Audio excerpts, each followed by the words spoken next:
Thank you, Bill. That was beautiful. And good morning and welcome to Unity of Orange County. We're so glad that you could join us this beautiful day. Before we get started, I'd like us to affirm our vision and mission statement. Our vision statement, centered in divine love, we joyfully co-create a world that works for all. And our mission statement, to awaken, inspire, and transform lives. I'd like to take this opportunity to thank those that make it possible today. Bill on piano. Thank you, Bill. And we have Tom as our audio tech, John streaming, Waverly on camera.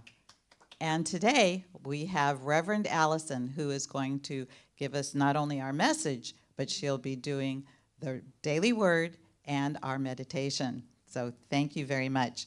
Before we get started, I'd like to give some announcements. First of all, we have our new book that started this past Wednesday. It's called Living Originally by Robert Brummett. We will be meeting on Wednesdays at 6:30 via Zoom. Spiritual discussion group is going to begin today on Zoom at 11 o'clock, and we will be meeting on the first and third Sundays at 11. This is a book that we are using, The Quest by Richard and Mary Allison Jofala, as a discussion that is going to help you this changing of your spiritual development in the year 2021. It's a great opportunity for you to be working with some awesome people. So I hope you're going to join us with that. And that will be again today at 11 o'clock on Zoom. Our gratitude circle is going to start on Sunday, January the 31st, and we will be meeting on the fourth Sunday of the month, and that will be at 11 o'clock. On Sunday, January the 24th, we will be having our town hall meeting. This again is via Zoom at 11 o'clock, and I do hope you're going to be there. And this is your opportunity to ask us what's going on, tell us what you would like to see, and for us as your board members to tell you what is going to be going on going forward for 2021. So please check out all of our activities on our website, www.unityoforangecounty.org. So at this time, I'd like to welcome Reverend Allison. Thank you.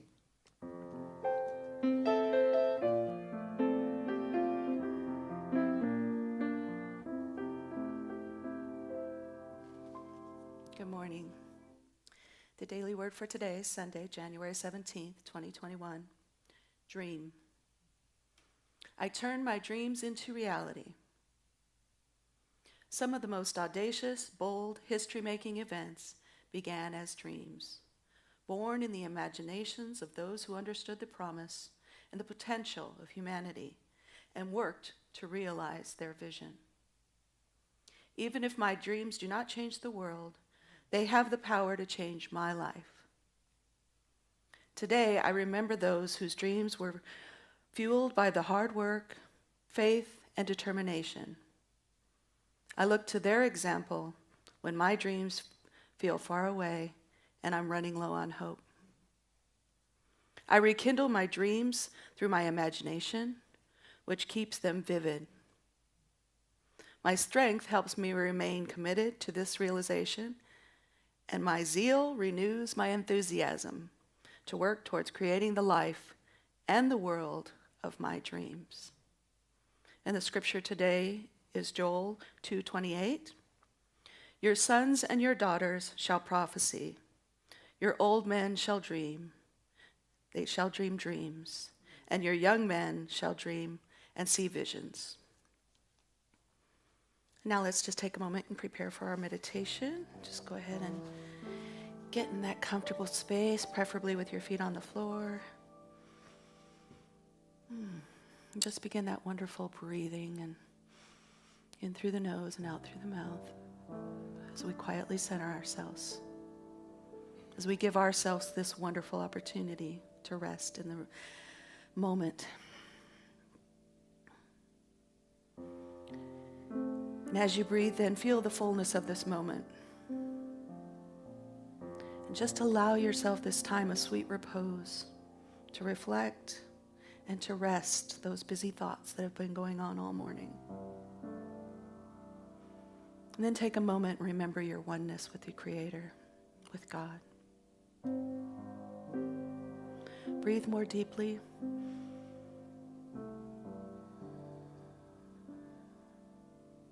And know that God is with you, as you, and for you. And that you can relax knowing this, knowing that you are loved. And knowing that the world can be at peace through our thoughts. So let this be your vision as you go within and take those breaths and just spend a moment in the silence.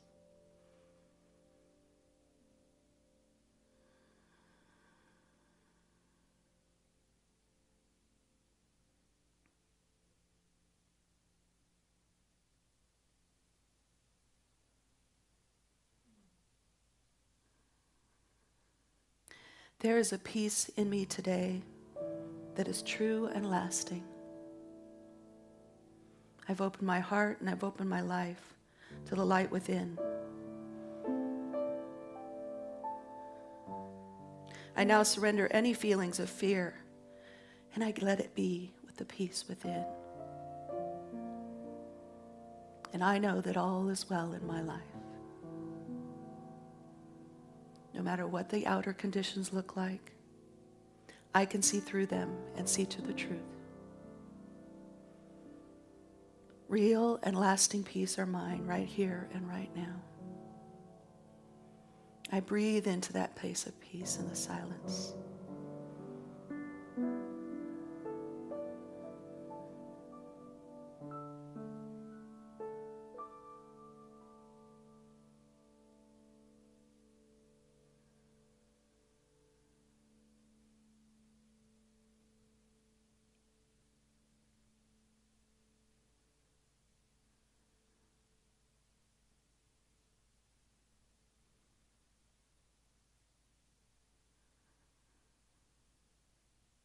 And as I further turn within, I call forth the wisdom and understanding that is within me, that is wise and guides me to right and perfect action. I can see easily what is mine to do. I discern my next steps to take. My way is made clear. And I let go and let God in this moment.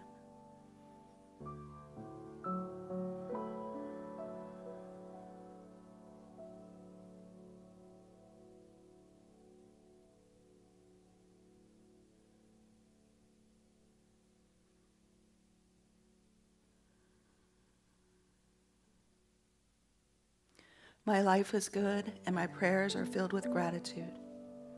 I'm grateful for all the prosperity that shows up in my life as healthy relationships, perfect employment, the home of my dreams, and perfect health. I am patient, knowing that my highest good is unfolding, and I keep my mind on this in the silence.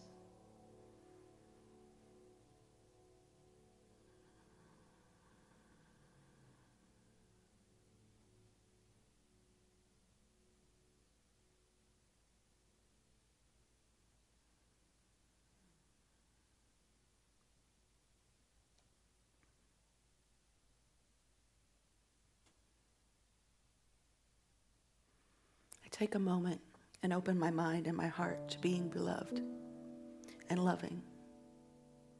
My heart is filled to overflowing, as I know the world is a place of peace and harmony for everyone. I allow the love that is in my heart to express as kindness, appreciation, and compassion. And it is through this that I can see beyond all appearances and into the truth, and knowing only love prevails.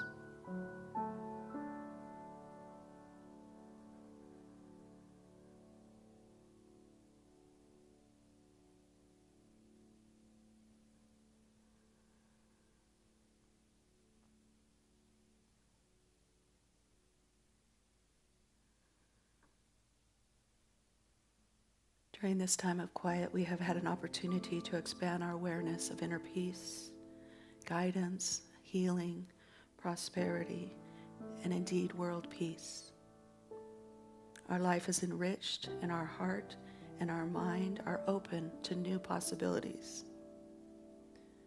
So as we begin to come back to this place and move throughout our day, we just allow these thoughts and feelings to stay with us. We're inspired to do what is ours to do with this day, guided by the living, loving energy of God that is within and all around. And so it is. Amen.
Thank you, Bill. That was beautiful.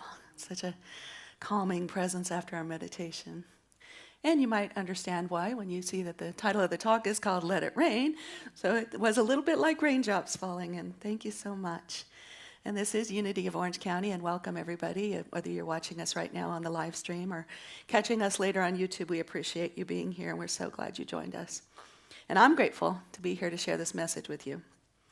So we're in the third week of the new year. If you're like the majority of people, maybe you began by thinking, oh yay, it's a new year and it brings new possibilities and new ways of doing things, and it's an opportunity then just to reset what is no longer working in our lives. But maybe you made some resolutions. Maybe you vowed silently to make some changes. Or maybe you're just of the belief that just because the day changes on the calendar doesn't really mean everything else is going to change around it. But whichever way you approach this new year, with hope and anticipation, or simply consider it just another day on the calendar in another month, this will define how the outcome is revealed. Because it's our thinking and it's our expectations and it's our desires that bring about our reality. So this year at Unity of OC, we are utilizing the book called The Quest by Richard and Mary Alice DeFola. And we're using this as an opportunity to embark on a spiritual journey of rediscovering our spirituality. So Reverend Arlene began the new year talking about the hero's journey, essentially a call to adventure. And mythological researcher Joseph Campbell spoke of the hero's journey, and he says, it's a quest for personal mastery, a renunciation of the ego, the victory of light over dark, and ultimately a reunion with our divine source. And I really think that this speaks to this quest and what the quest is actually inviting us to do. It's inviting us then to return to our source, return to our spiritual and inner knowing.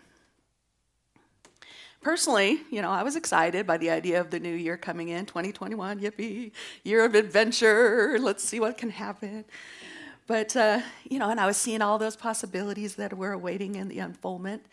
And when we started doing the quest, I was like, oh, I get it. This is a year adventure. I'm ready. So in the first chapter of the quest, we're invited to start over, to begin anew, and to take those first steps on our spiritual journey. And we're instructed at the end of the chapter to repeat the phrase, I'm at possibility junction. And they say to repeat it as often as you can. So just think about that. Possibility junction. What I thought about was what a wonderful way it would be that would be to look at each new day, right? Imagine waking up, and even before you're getting out of bed, you just start and you say emphatically, I'm excited to see what possibilities are in store for me today. I'm at possibility junction. Think about that for a second. I think our days would go a little bit differently than if we just go, oh, God, my back hurts. Oh, it's time to get up. Can't believe all the things I got to do today.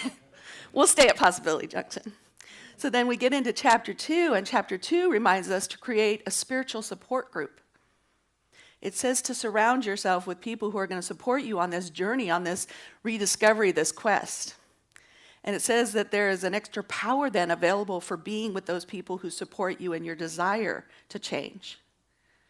And we here at Unity of Orange County, we're so blessed because we have our own inner support group.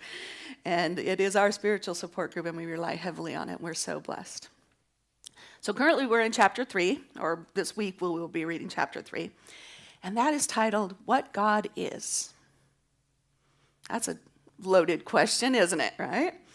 I know, I would like to go ahead then and read 2 things from the chapter that will kind of maybe help us understand what God is. So we have the first reading. If my fingers will work. And it says, since the only power is God, and God's plan for us is only good, we have to assume and trust that even when in some areas there appears to be evil, there is always a larger, higher plan for good. We may not be able to see it, but it's there. And the second one is, it is only natural for God to be personally and intimately involved in your life. Never for a moment forget that. You might be tempted to say, well, that's ridiculous. How can something which holds the constellations in their patterns and turns the tides of the giant seas and brings spring each new year be concerned with little old me. Well, I tell you, how could it not? So I think that this is a good reminder, these two little chapters or blurbs, whatever you want to call them, because we tend to forget that what our source is sometimes. And when we tend to forget it is when we hit those roadblocks. We're always on the journey, and we're always going to maybe find a few steps that we're going to stumble, or a roadblock that we're going to come across. And that's when we forget. But these setbacks occur when we're making our journey and we're going through possibility junction. It might make it a little more difficult. So when we go back and we remember our source, then we can move forward a little bit easier. So here's an example of how this might unfold. And this was related by Master Shi Hen Yi, who is the 35th generation master at the Shaolin Temple. He is also a master of Kung Fu, martial arts, and methods of developing unity in body and mind. So he says, a man was living close to a mountain, and every day he was thinking, I wonder how it would be to climb that mountain. And what would I see when I reached the peak? So finally the day came, and he decided to go off on his journey. So arriving at the foot of the mountain, he met the first traveler. And he asked him, how did you get up the mountain? And what did you see at the top? And the traveler shared his path and offered his view that he had had. But then the man was thinking, I don't know, the way the traveler described it sounds very hard to me. There must be a better way. There must be another way. I need to find another way to climb. So he continued to walk on the foot of the mountain until the next traveler came along, and again he asked him, how did you climb up the mountain, and what did you find at the peak? And again, the traveler shared his story, but the man was still not determined on which way to go. So he asked 30 more travelers along the path. And when he finished talking to all of them, he finally made up his mind, and he said, well, now that so many people have shared with me their path, and especially what they saw from the top, I don't need to climb up there anymore. Well, it was very unfortunate that this man never went on the journey for two reasons. One is that each individual needs to find the most suitable way to climb their own mountain. And two, there's information that's possible to be shared with words, but it is impossible to share the experience of clarity and understanding when you're at the peak of that mountain. To invest the right effort in climbing the peak is very much what all Buddhist practices, the Shaolin training, or really any other spiritual practice is about. Clarity obviously means you see more clearly. And when you see more clearly, then your intentions and your interrelations become apparent, and you see more clearly that there is no need to believe anyone or anything. Seeing clearly means you distinguish yourself, which is the proper direction to take. And which decisions do I have to make in order to make my goals or aspirations start to take shape? So it's not my place to tell you which way to go or which path to follow along your own personal journey. You're going to encounter a few challenges. And these challenges will either prevent you from, or some of them maybe get you to move further along and get you to climb the mountain. So as we take our respective journeys, we can begin, we can look at it as we're just little seedlings. We're just those little bitty seedlings that are just coming up in the spring. And we're very fragile. And we're easily swayed. We move very easily with the wind. But the Shaolin Temple describes these things, these obstacles, these roadblocks, as the 5 hindrances of self-mastery. And these are the core mental states that prevent us from seeing clearly, from making decisions and achieving our goals and living a happier and harmonious life. The first of these is sensual desire. Sensual desire is intertwined with pleasure, and it arises when we have a deep craving for something that stimulates one or more of the 5 senses, vision, hearing, touch, taste, and smell. So imagine you're spending the past week practicing for a half marathon, and you're out there every day, and you're jogging, and you're getting ready, and you've been working really hard. But on the second week, you're interrupted by a smartphone begging for your attention. So you give up and you give in, and you start scrolling through your social media feed, and you end up doing this for hours.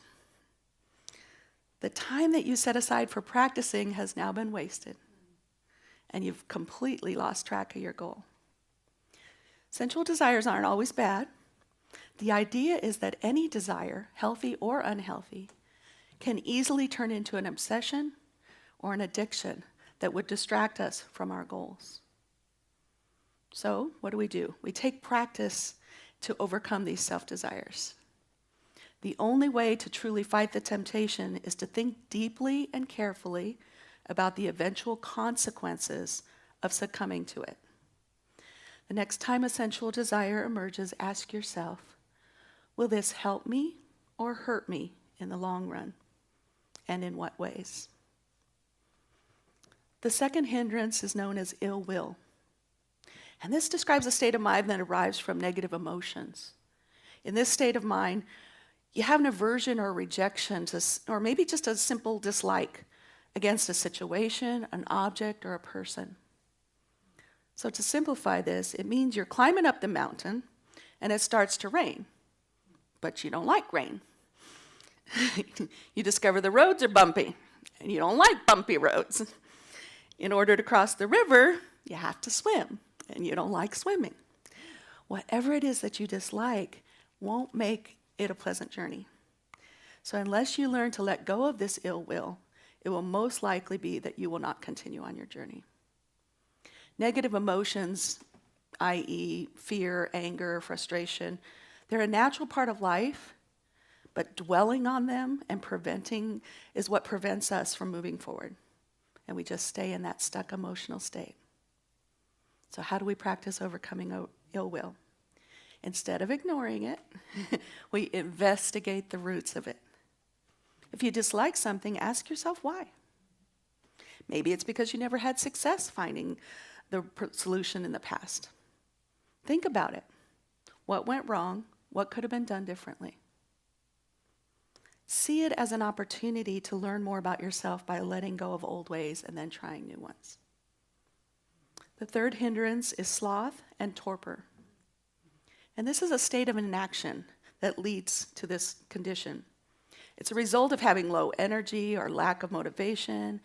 Sloth and torpor can also come in the form of defeat, self-pity, thoughts of futility, complacency, or even depression.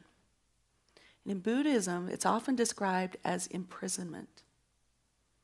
The more you allow it to control your mind and your body, the faster the walls will close in on you. So we practice overcoming this sloth and torpor. As with all the other hindrances, first thing we do is we identify it. What led us to this mental state? And then we remind ourselves of our goals and what inspired them, and what was there in the first place that brought us to that moment.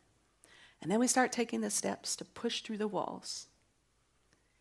And they can be little and small and simple, as reaching out to a mentor or doing a walking meditation. That's something I do every day. I highly recommend it. If you don't already, I do a lot of gratitude during that time as well. The fourth hindrance is restlessness. I bet none of us deal with that, right? None of us. Restlessness is the result of unsettled mind. And this happens to happen to people who are constantly worried or anxious about the future, or who judge themselves or others for their actions. In Buddhism, restlessness is referred to as having monkey mind. I'm sure we've all in New Thought heard of monkey mind. And that means that it's constantly jumping from one branch to another, unable to stay focused. Hence why we meditate. So during these times of restlessness, we can become more vulnerable then to whims, and then we might act on them and then later regret that. We might later regret fueling that hindrance even more and giving it that thought process. So again, how do we practice overcoming this? Well, we observe it. We observe it as it's happening. The point is to stop and take time and observe it as it's happening. And then your mind might start stirring in over some frustration, something you regret that you did the week before. Acknowledge that. Understand it. Then, hear me now, let it go. Okay, and meditation is one of the most effective ways to overcome this restlessness. The point is to clear your mind of the clutter so that you can find peace and quiet in the present moment. And the last of these hindrances that stop us on our journey that tend to come up as roadblocks is called skeptical doubt. And this really equates to a state of mind that's based on indecisiveness. It's a very easy state of mind to get lost in our thoughts. Can I do this? Is this the right path? What will the others say? What if this? What if that? Your mind really can't synchronize with your own actions anymore, and the result then is that you're getting disconnected. You're getting disconnected from your goals and your aspirations that you've once set out for yourself, that you wanted to follow. Remember back to the half marathon, right?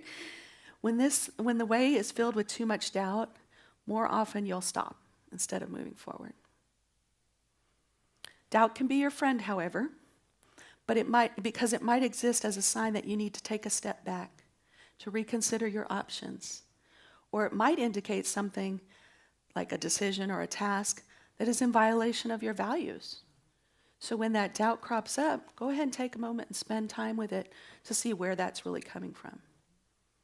The key is then to challenge your doubts. Ask yourself, does the reasoning behind my doubt make sense? Is there any logic to it? Or is it really just disconnecting me from my goals? We can align and structure our lives in such a way to prevent the 5 hindrances from arising by simply remembering one thing. So what do? How do we get back on the right track? How do we take the necessary steps in our journey to move forward? How do we set a course to climb the mountain? Just let it rain. Let it rain. And we let it rain by developing techniques to move beyond that, to remove those hindrances from our lives. Each of these hindrances is placing a dark cloud on our mind. And on the way of our climb, it's essentially blocking our path. So here is where we let it rain. RAIN being an acronym for the 4-step method to help you remove these hindrances. So you can see it here on the screen. So the first one, recognize. What state of mind are you finding yourself in? Are you thinking clearly, or is your mind jumping from one thing to another? Take a moment to quiet the monkey mind by doing a brief meditation, and then afterwards, learn to accept and acknowledge. Acknowledge and allow the situation or the person to be how they are, or it is.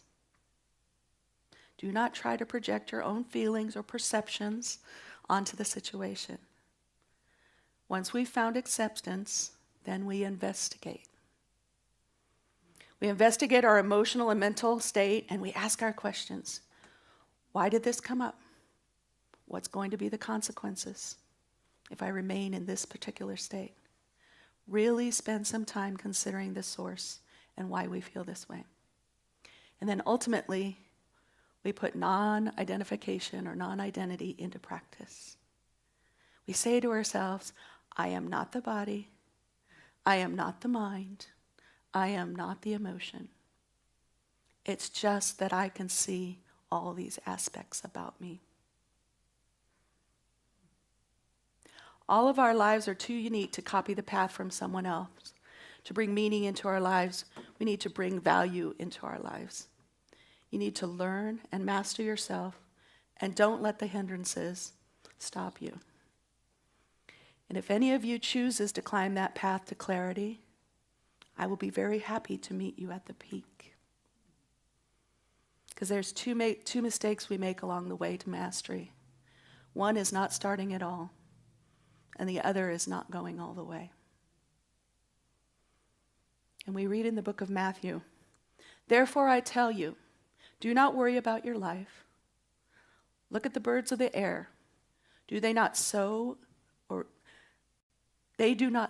or reap or store away in the barns, and yet your heavenly Father feeds them. Are you not much more valuable than they?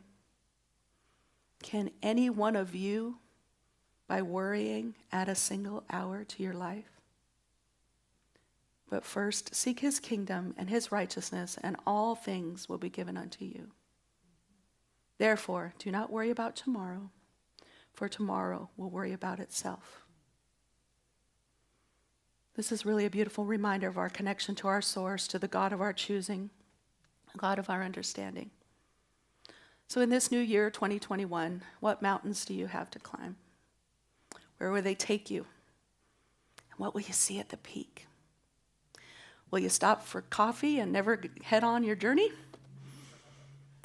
Or will you fill your commuter cup, which I meant to bring up here with me, and keep going on your path? Fill up that to-go cup, let's go. It's up to each of us to take our own journey of spiritual discovery. But I can assure you, if you decide that it's right for you, the rewards will be greater than you ever expected. So I'm going to invite you to open the door, take the first step, and find your path. If you find your path blocked, just breathe and let it rain. Namaste.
Thank you, Bill. Wow, that was just beautiful. Thank you so much. And thank you, Reverend Allison, for a wonderful message today.